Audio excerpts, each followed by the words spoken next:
Hello students, today we are going to start the next topic in the metals and non-metals chapter. Okay, but before we starting the next topic, let us take a brief preview on the previous lecture. What we have earlier studied in this chapter, that what are the some physical properties of metals, what are the some physical properties of non-metal. In the physical properties of metal, we have seen that the metals are solid except the mercury. Mercury is the liquid on the room temperature.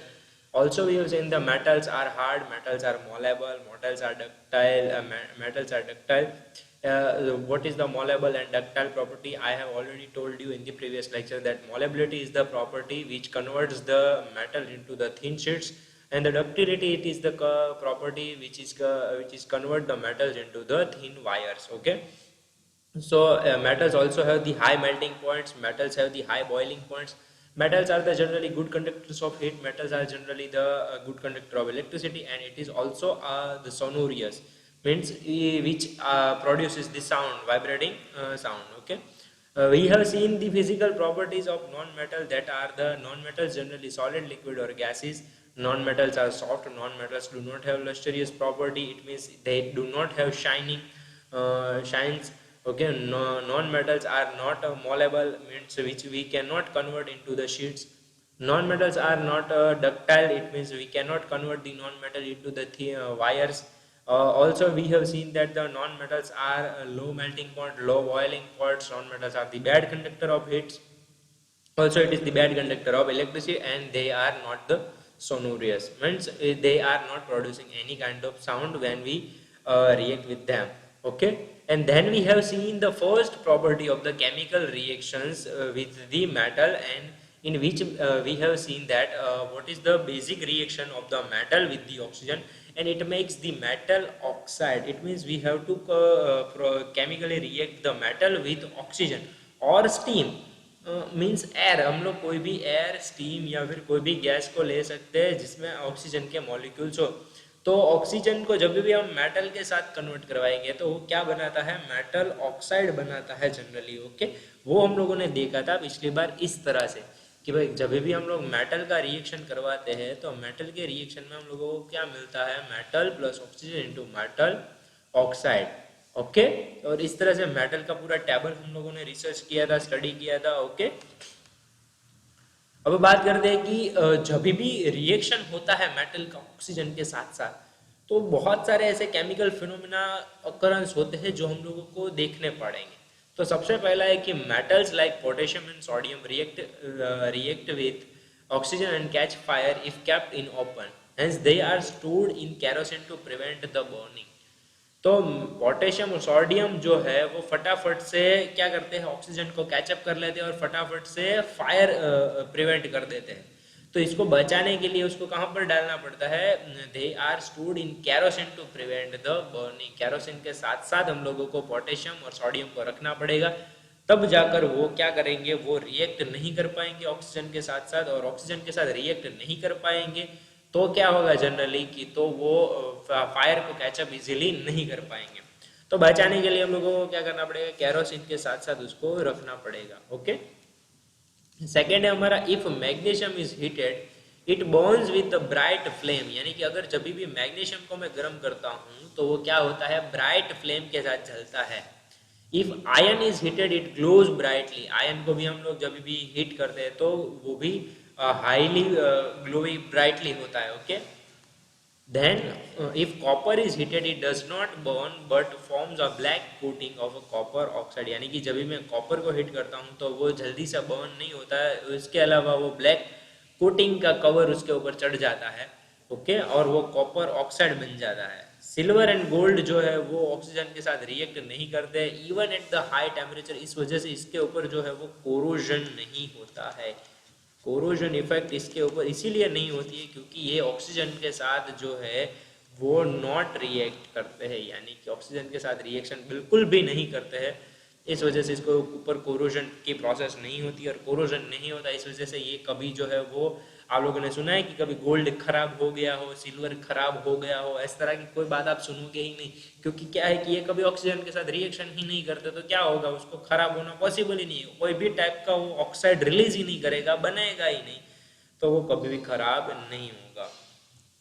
Okay, reaction with water, okay. तो reaction with जब भी water हम लोग करवाएंगे किसका, metal का, तो ये एक प्रॉपर्टी हो गई। इसको हम लोग देख लेते हैं कि अगर हम लोग एक और स्लाइड में ऐड कर देता हूँ यहाँ पर, ताकि आप लोगों को समझ में आ जाए।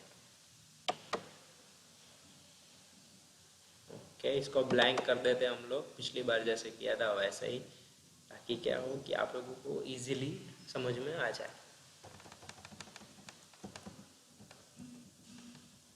ओके, आगे हमारी स्लाइड रेडी हो गई है। चलो अभी स्टार्ट करते हैं हम लोग।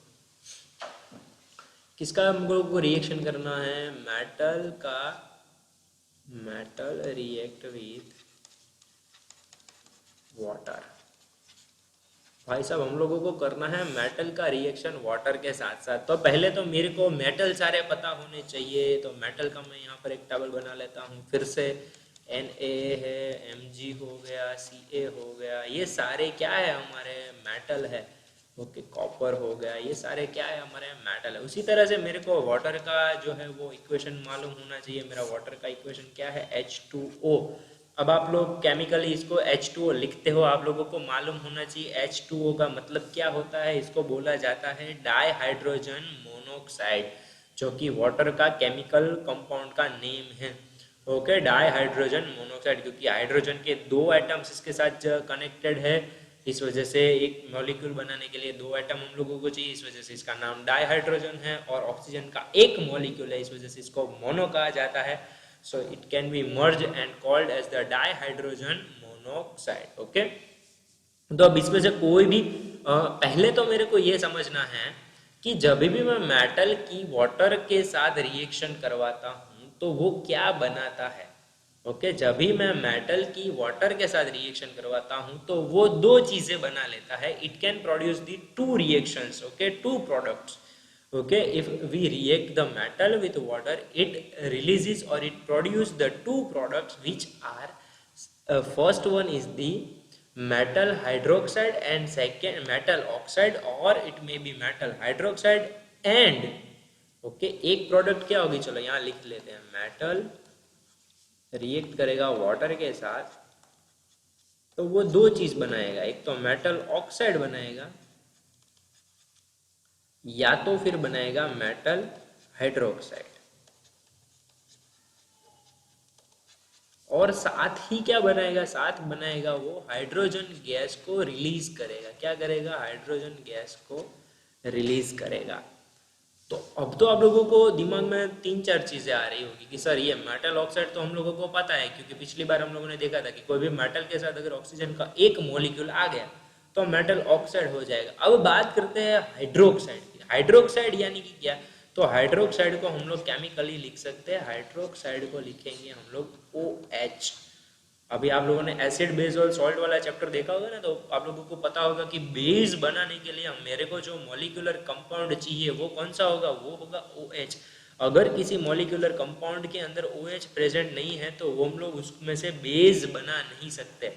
ओके, उसी तरह से अगर मेरे को एसिड बनाना है तो मेरे को एसिड बनाने के लिए H+ या तो फिर H3O+, H+ यानी कि हाइड्रोजन आयन, या तो फिर H3O+ यानी कि हाइड्रोनियम आयन मेरे को चाहिए, तभी जाकर मैं क्या बना सकता हूँ, एसिड को बना सकता हूँ। क्योंकि उसी तरह से OH मेरे पास होगा, यानी कि हाइड्रोक्साइड एटम मेरे पास होगा, जो किसी मेटल के साथ मर्ज होगा तो वो क्या बनाएगा, वो बनाएगा मेरा बेस बनाएगा। ओके, तो वही बात करते चलो, मेटल को हम लोग ले लेते हैं Na यानी कि कोई मेटल हो गया। उसी तरह से वाटर को ले लेते हैं H2O।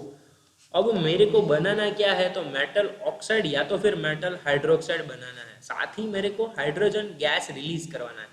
तो इसमें तो बहुत ही इजी हो जाएगा। देखो Na और O, यहाँ पर कलर चेंज कर लेते हैं ताकि आप लोगों को क्या हो दिखाई दे। ओके, चलो Na और O को मैं मर्ज करूंगा तो वो हो जाएगा मेरा NaO। यानी कि क्या हो जाएगा भाई, NaO यानी कि मेटल ऑक्साइड। तो मेरे को एक चीज जो चाहिए थी वो मेरे को मिल गई, ये बन गया मेरा मेटल ऑक्साइड, और इसको मैं कहूंगा सोडियम ऑक्साइड। और साथ ही मेरा क्या बच गया, H2 यानी कि कहाँ आया वो भाई, उसको ही तो हम लोग हाइड्रोजन गैस कहते हैं। तो ये तो इजीली हो गया फॉर्म्ड कि भाई जब भी हम लोग मेटल को लेंगे, मेटल में मैंने लिया सोडियम को, और सोडियम की मैंने रिएक्शन करवाई हाइड्रोजन डाइहाइड्रोजन मोनोऑक्साइड के साथ, यानी कि वाटर के साथ। तो उसने बनाया मेटल ऑक्साइड में कौन सा ऑक्साइड बनाया? उसने बनाया है सोडियम ऑक्साइड, और साथ ही उसने हाइड्रोजन गैस को क्या कर दिया है? रिलीज कर दिया है। तो इस तरह से आप सारे पॉइंट्स को लिख सकते हो, सारे पॉइंट्स को एक्सपांड कर सकते हो, बोल सकते हो कि when we react the metal with water, it can produce is the two products which are the metal oxide or metal hydroxide, and it will also release is the hydrogen gas. You can write it easily. ये सारी चीजें explain की है और यहाँ पर ये सारी चीजें लिखी हुई है। ओके, सबसे पहला है NaH2O को इसमें प्रोसेस किया है। तो जब भी हम लोग बैलेंसिंग करेंगे तो वो क्या बनाएगा? 2NaOH बनाएगा, यानी कि मेटल हाइड्रोक्साइड बनाएगा। ओके, हम लोग मेटल हाइड्रोक्साइड बना सकते हैं। यहाँ पर देखो, जब हम लोग बैलेंसिंग करेंगे, ओके, क्योंकि क्या होता है कि H2O का एक मॉलिक्यूल तो कभी इंडिपेंडेंटली अवेलेबल होता ही नहीं है, तो मेरे को 2 लगाना पड़ेगा, तो इधर भी 2 आ जाएगा। इस वजह से ऑक्सीजन के 2 मॉलिक्यूल्स हो जाएंगे, तो दोनों जगह पर मेरे को मॉलिक्यूल लगाने पड़ेंगे। तो फिर से यहाँ पर 2 आ जाएगा, फिर से H जो है वो 4 है, तो एक H के 2 मैं यहाँ ले लूँगा, एक H के 2 मैं यहाँ पर ले लूँगा। ओके, तो इस तरह से मैं पूरा का पूरा बैलेंसिंग कर सकता हूँ। देखो, ये हो गया, पूरे सोडियम के 2 आ गए, H के 4 चाहिए थे तो H के 2 यहाँ आए और 2 यहाँ आए, यानी कि 4 खत्म। ऑक्सीजन के 2 चाहिए, वो भी ऑक्सीजन के 2 मिल गया। तो इस तरह से मैं मेटल हाइड्रोक्साइड भी क्या कर सकता हूँ? बना सकता हूँ। ओके, बहुत ही ईजी है, आप लोग बैलेंसिंग करके बना सकते हो। Okay, the reactivity of different metal with the water is different. तो क्या होता है जनरली कि कई बार ऐसा मेटल्स होते हैं कि कई बार उसका रिएक्शन जो होता है डिफरेंट डिफरेंट टाइप्स का मिलता है हम लोगों को। तो उसमें से सबसे पहली बात करते हैं सोडियम एंड पोटेशियम की। तो sodium and potassium react violently with cold water to form the sodium hydroxide and hydrogen and catches the fire. Sodium और पोटेशियम जो है वो वायोलेंटली कोल्ड वाटर के साथ रिएक्ट करते हैं और क्या करते हैं? सोडियम हाइड्रोक्साइड और हाइड्रोजन गैस बना लेते हैं, जो कि फटाफट से फायर को क्या कर लेता है? कैचअप कर लेता है। कैल्शियम जो है वो लेस वायोलेंटली रिएक्ट होता है वाटर के साथ साथ, जिसमें वो क्या बना लेता है? कैल्शियम हाइड्रोक्साइड बना लेता है, और वो पानी जो है वो कभी आग पकड़ता नहीं है। उसी तरह से magnesium reacts only with the hot water to form the magnesium hydroxide. अगर मैग्नीशियम की मेरे को प्रोसेस करवानी है तो मैग्नीशियम के लिए मेरे को गर्म पानी चाहिए होगा, तभी जाके वो पानी के साथ रिएक्शन करेगा, वरना ठंडे पानी के साथ वो रिएक्शन की प्रोसेस नहीं करेगा।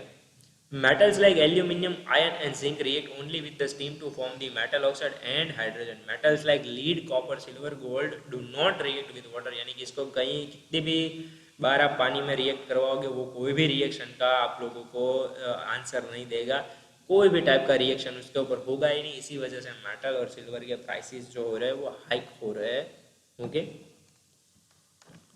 तो ये भाई बात हो गई हमारी मेटल की ऑक्सीजन के साथ, मेटल की वाटर के साथ। अब तीसरी बात करते हैं मेटल के रिएक्शन की एसिड के साथ। अगर मैं कोई मेटल का रिएक्शन करवाता हूँ एसिड के साथ तो वो क्या बनाता है? तो वो बनाता है सॉल्ट और हाइड्रोजन गैस। ओके, उसके लिए मेरे को फिर से एक नई स्लाइड बनानी पड़ेगी। चलो एक स्लाइड बना लेते हैं हम लोग, ताकि सारी चीज़ें जो है वो क्लियरली हो जाए। यहाँ तक तो सारी चीज़ें समझ में आ रही होंगी, मैं ऐसा मान रहा हूँ। फिर अगर आप लोगों को नहीं आ रही है समझ में तो ये लेक्चर पॉज करके रिवाइज करके फिर से देखो। ओके, क्योंकि बहुत ही इजी लैंग्वेज में सारे कॉन्सेप्ट एक्सप्लेन कर रहा हूँ मैं।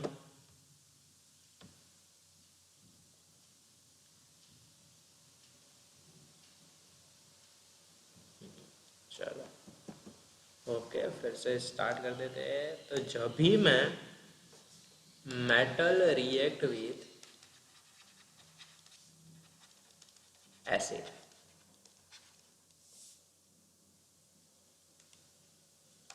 तो जब भी मैं मेटल की एसिड के साथ रिएक्शन करवाता हूँ तो वो 2 चीज़ें बनाता है। सबसे पहला तो क्या? Metal react with acid and it produces the 2 product which are the salt and hydrogen gas. तो अभी मेरे पास तो पता है मेटल में आप लोग कोई भी मेटल को ले सकते हो, Na हो गया, Ca होगा, Mg हो गया, कोई भी मेटल ले लो आप। अब एसिड में हम लोग दो ही एसिड को कंसिडर करते हैं, बहुत सारे एसिड्स मार्केट में अवेलेबल हैं, पर हम दो एसिड्स के बारे में ही रिएक्शंस में जानेंगे, जिसमें सबसे पहला होगा HCl और दूसरा होगा H2SO4। अब HCl का नाम है हाइड्रोक्लोरिक एसिड और H2SO4 का नाम है सल्फ्यूरिक एसिड। तो इस एसिड्स का ही रिएक्शंस में हम लोग इस्तेमाल करेंगे। इसके अलावा जो दूसरे एसिड्स होंगे उसके बारे में जब आएगा तभी मैं बताऊंगा।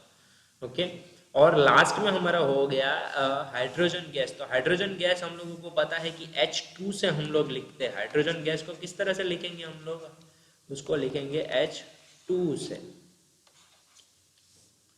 तो ये सारी चीजें जो है आपको मालूम होनी चाहिए, तभी मैं यहाँ पर रिएक्शंस करवा पाऊंगा कोई भी चीज का। ओके, चलो तो सबसे पहला रिएक्शन करवाते हैं। मेटल में मैं लेता हूँ Na को, उसके साथ में एसिड में लेता हूँ HCl एसिड को इस्तेमाल कर लिया मैंने। अब दिमाग में ये बात तुरंत ही आ जानी चाहिए कि सपोज मेरे को हाइड्रोजन गैस जो है वो रिलीज करवाना है, तो हाइड्रोजन के तो मेरे को चाहिए 2 मॉलिक्यूल।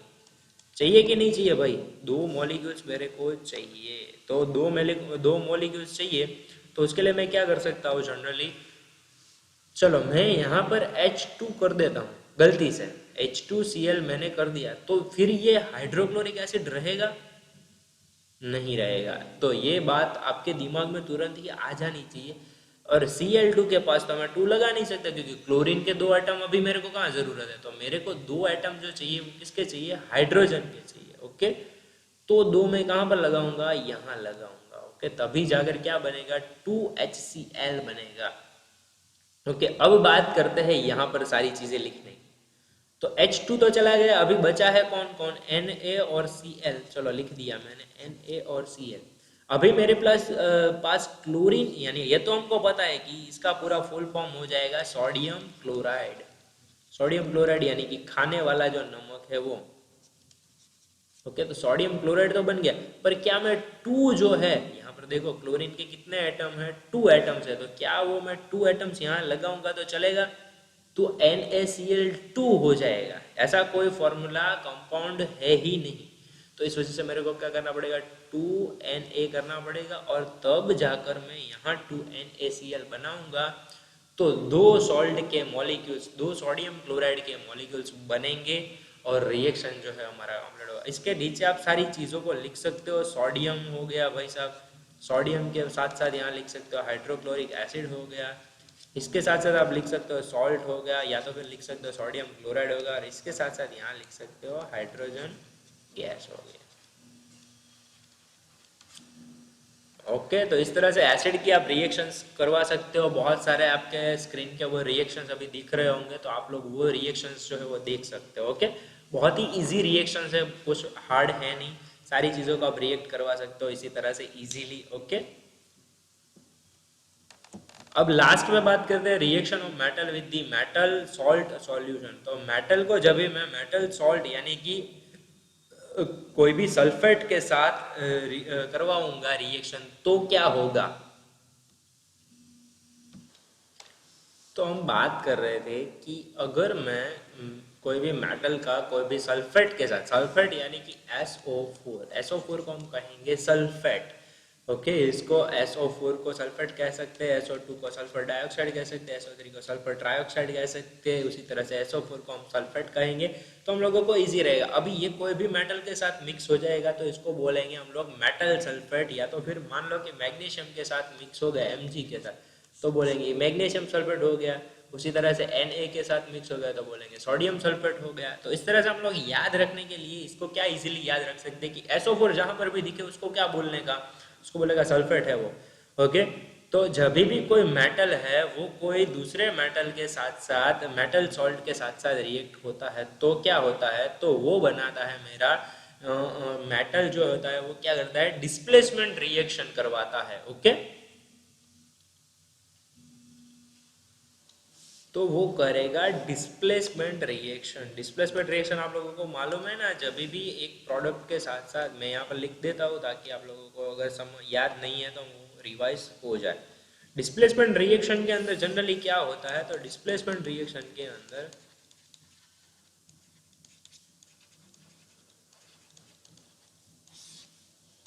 हमारे रिएक्टेंट्स होते हैं, मान लो A प्लस BC, यानी कि एक जगह पर एक A एटम है और दूसरी जगह पर B और C दोनों जुड़े हुए एटम्स हैं। तो क्या होगा, डिस्प्लेसमेंट में एक जो रिएक्टेंट है वो जो क्या होगा दूसरे के साथ जुड़ जाएगा, यानी कि AB बनाएगा और दूसरा जो होगा वो C अलग हो जाएगा। मेरा वो होगा मेरा डिस्प्लेसमेंट रिएक्शन। तो डिस्प्लेसमेंट रिएक्शन के बारे में हमको पता है ऑलरेडी, यानी कि ये कैसी बात होगी पता है।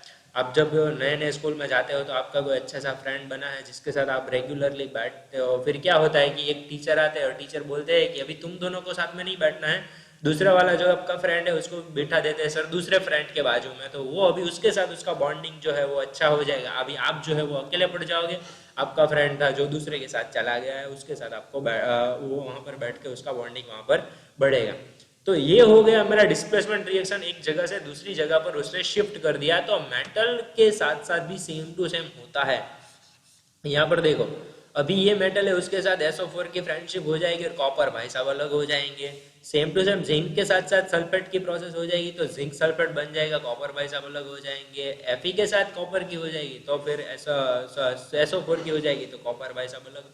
इस तरह से जो है वो मोर रिएक्टिव मेटल के साथ साथ जो है हमारा डिस्प्लेसमेंट हो जाता है, जबकि लेस रिएक्टिव मेटल जो होता है वो अलग हो जाता है। इस तरह से हम लोग याद रख सकते हो कि reaction of metal with the metal salt solution बहुत ही इजी है। ओके, अब लास्ट टॉपिक आज के लिए बात करते हैं रिएक्टिविटी सीरीज ऑफ मेटल में। तो रिएक्टिविटी सीरीज क्या है, तो सबसे ज्यादा रिएक्टिव मटेरियल मेटल कौन सा है, सबसे लेस मेटल जो है वो कौन सा है। तो सबसे ज्यादा रिएक्शन वाला जो मेटल है वो सबसे ऊपर दिया गया है। सबसे लेस मेटल जो रिएक्शन की प्रोसेस के अंदर सबसे ज्यादा जो रिएक्शन करवाता है मेटल, वो मेटल कौन सा है, वो मेटल है हमारा पोटेशियम, यानी कि वो सभी के साथ साथ रिएक्शन करने लगेगा। और वैसे ही जो गोल्ड है वो किसी के साथ रिएक्शन की प्रोसेस नहीं करता है, वो अकेला ही अपने आप में इंडिपेंडेंटली बना रहता है, उसके केमिकल मॉलिक्यूलर स्ट्रक्चर के अंदर कोई चेंजेस आने नहीं देता है। ओके, तो इसको याद कैसे रखेंगे भाई, इसका रिएक्टिविटी सीरीज याद कैसे रखेंगे, तो इसके याद रखने के लिए एक टेक्निक है हमारे पास, उसका इस्तेमाल करेंगे हम लोग। ओके, तो इसको याद कैसे रखेंगे, इसको याद रखने के लिए हम लोग एक टेक्निक का इस्तेमाल करेंगे। इसे आपको बहुत सारी टेक्निक्स गूगल के ऊपर मिल जाएगी, पर फिर भी हम लोग जो एक टेक्निक इस्तेमाल करते हैं वो क्या करते हैं, please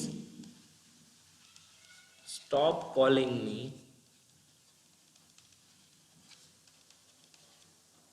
a zebra,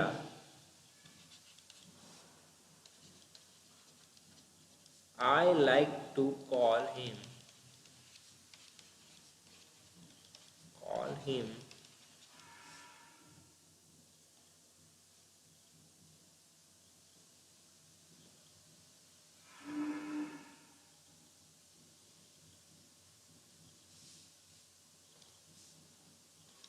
calling me a smart goat।